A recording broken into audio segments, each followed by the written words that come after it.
Good evening, ladies and gentlemen, and welcome back to another session of Ask Zak with myself, Zak, and my trusted colleague, Albert. Thank you, Zak. Thank you for being here and welcome to Ask Zak. And today we are going to focus on how to help your chickens through the winter, the coming winter. We know that we are just hitting the start of the winter. We don't really want to accept that the winter is coming, Zak, but we can't do anything about it.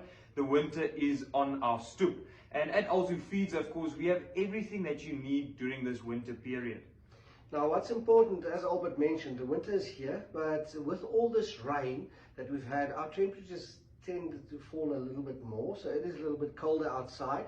And of course, our nighttime temperatures, if you look at that, they're low, and of course, our daytime temperatures here in Middelburg, this week we're averaging about 20 degrees Celsius. Now, to help your chickens in the winter, the first and foremost is, of course, the correct temperature within your poultry house. So now, at all our Alzu branches, we've got the little booklet, the broiler booklet, that tells you what temperatures your chickens should be at what age. And of course, to be able to manage that, first of all, you need a thermometer. If you don't have a thermometer in place, you cannot measure, and without measuring, you will never know where you are and where your temperatures are. So get yourself, first of all, a minimum maximum thermometer that you install. And of course, very important, you don't install it at a height that's easy for you to read. We want to measure the temperature down there where the chickens are. So below knee length, or about where your knee is, that's a rough estimation of how high you can put it. And of course, you have to take record. Go in every morning, see what your minimum temperature was. Go in in the afternoon, see what your maximum temperature was. The thing is, 2 times is the bare minimum. If you can go in more to check your temperature, of course, that's better, because then you can manage a few of the other things that Albert will mention now. Then you can manage that a little bit better. But of course, there are a few ways that we provide heat. And first of all, it's our infrared lights, those red lights. Now, our general rule of thumb is, especially in our hotter areas like Limpopo, usually the guys put in only 1 light for every 100. But here in Middelburg, we always push for 2 per 100. But if you're experiencing a lot of cold in your area, because every farm differs, there's no standard rule for a farm, then I would say you'd be safe on 2 lights for every 100. And of course, you can alternate them, you can switch them off depending on your heat requirements. Of course, with the red lights, there's a lot of other things. We've got the infrared brooders for 600 up into 1,200 birds. The gas heaters, depending if you've got challenges with electricity. And yeah, there are a few things that you can do to increase the temperature. Please just don't make a fire inside your chicken house. We've seen chicken houses burn down, so be very careful of that. Now, if you've got these heating products in place, let's say you're using your red lights or your gas heaters, there's still quite a few things that can influence the efficacy of those products. And Albert, what can influence red lights or our gas heaters to work properly? Zak, there are quite a few factors that can influence it. First of all, like Zak is saying, get a thermometer, measure your temperature, know where you are. If you've attended one of our Alzu information days or broiler layer days, you would have received that booklet that gives you everything that you need available. And of course, that information is also available on our Facebook page. What you are looking at is about 32 degrees for the first 3 days. Now, like Zak was saying, 1 infrared light per 100 birds is something that we usually go for. But what we like to tell our customers is, when it's 12 o'clock at night and you're in your house and you're getting 25 degrees and you just can't increase that heat, that's when that extra infrared light that you have available comes into hand. So rather have 1 extra light available, so that if one breaks or you are not reaching your temperatures, you can increase, you can switch on another light bulb, increase the temperature, lift up your lights if it's too hot, and regulate that temperature. So rather have 1 too many light than not have enough, especially at that time of day. The depot is closed and you're going to wait till tomorrow and you will experience mortalities. Remember that if it is very cold inside of your broiler house, those chicks will stampede, they will come together. Those chicks are poikilothermic, Zak. They cannot regulate their own temperature. That's why we give them that heat source from red lights and our shavings that I'll focus on a little bit later on. But remember, with our red lights, they will come together if they are not at the correct temperature. We're looking for equal spacing So we can spread that heat evenly. The birds are evenly spread. They're eating their Alzu Super Starter or your normal starter. They're drinking their stress back in the water, and they are surviving their first night. If you can make it through that first week, the tough patches are through, you are through the rough.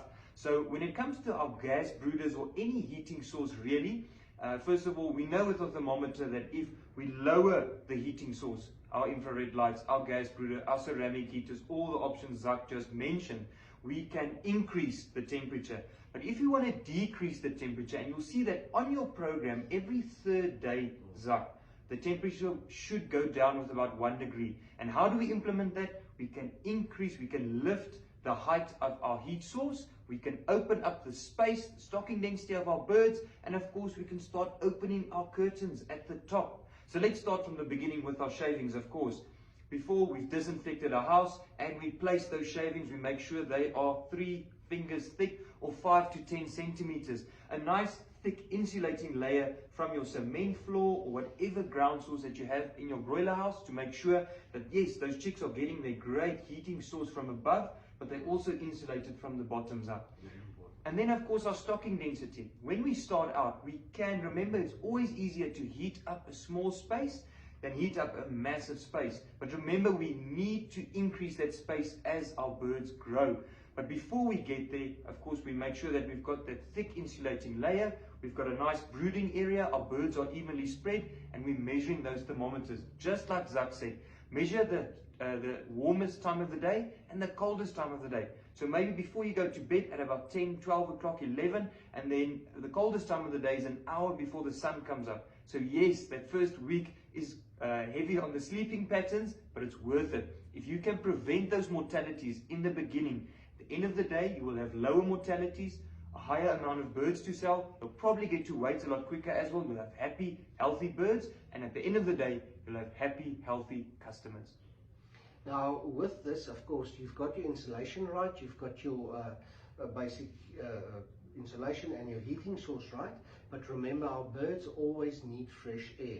So that we manage, of course, through the sails or the curtains that we put on the sides of our chicken houses. Now, best rule of thumb is you want to lower it from the top to the bottom.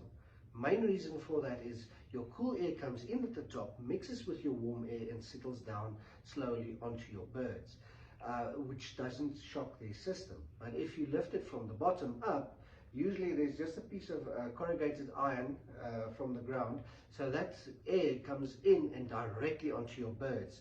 Now, the easiest to see if there's a draft is, of course, when your birds huddle together in certain corners of your poultry house. Then you know there is not a good draft and you need to adjust your curtains. And what I see in the last while is a lot of people think you must work with the curtains equally. No, it depends on where your prevailing winds are coming from and your type of airflow. Some days you'll probably lower the one side much more than the other side, but that's how you get to know your house. And of course, through your record keeping and monitoring your birds, which Albert mentioned earlier, then you'll be able to see how you can manage it. But don't think for any chicken house you work the curtains on equally on both sides. You're going to play with the different heights to play around with your airflow. The more cycles you do, the more familiar you get with your broiler house, the more you'll get comfortable with it. Do your temperature checks, have a good thermometer there, play with your curtains around, not too much to overstress those birds. But what we're trying to say is get to know your house. And just like Zak is saying, for instance, if the wind is coming from this direction, of course, we'll close it here a little bit, but we'll keep a gap at the top. And at the other end, we want to open up that curtain and let the fresh air come in there. But we don't want our birds huddling in a corner, just like Zak said, because then there is a definite draft. Remember that if we have a constant temperature, constant airflow, we will have constant growth, meaning coming week 5, week 6, most of our birds are at their weight. We're selling most of them and we are making a profit, because that's why we're in this business, to make a profit, of course. So please, all of these tips make a big difference at the end. So record, check your temperatures and make sure your curtains are correctly installed. We see a lot of farmers that we go to where the curtains are closing from the top down. It's very easy to do that, but that is the wrong way. If you leave a gap at the bottom, like Zak is saying, that draft will go down, push on your birds, lower the temperature, and you will experience mortalities.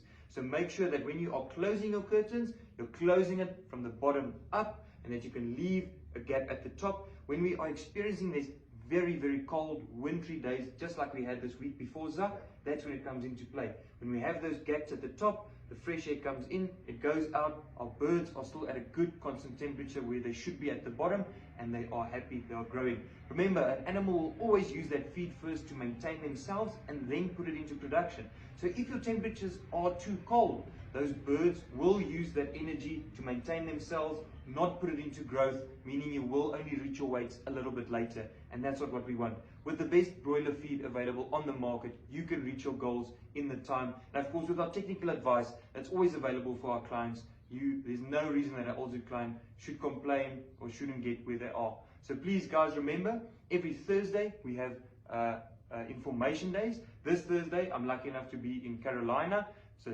quite a chilly part of the country. Cool, yeah. So we'll hope to see you there, and to please come and enjoy the day with us. Go and register at the branch, put down your name. We're going to start at about 10 o'clock. You can be there at 9:30, finish at about 12 or 1 o'clock, answer questions after that, and we can help you all the way. Remember, there's no reason that an Alzu client should struggle, so please reach out to our technical team, go to your nearest Alzu depot, get the numbers available, and then get the help that you need. And of course, just to add on to that, all these products that we talked about, our infrared brooders, our infrared lights, our gas heaters, all of those equipment that you need to keep your house ready is under one roof. Of course, with all the information from Albert and the team side, and of course the products, all under one roof, your Alzu one-stop shop. So for any queries, pop in there. Our staff is ready to help you and assist you. And of course, next week, same time, same place. Yes, at Zak on Facebook, please. And if you have any questions, please feel free to comment it in the comment section, and we'll answer them as quickly as we can. Thank you so much for watching Zak. Stay warm, keep those chicks warm, and stay happy. Have a good evening.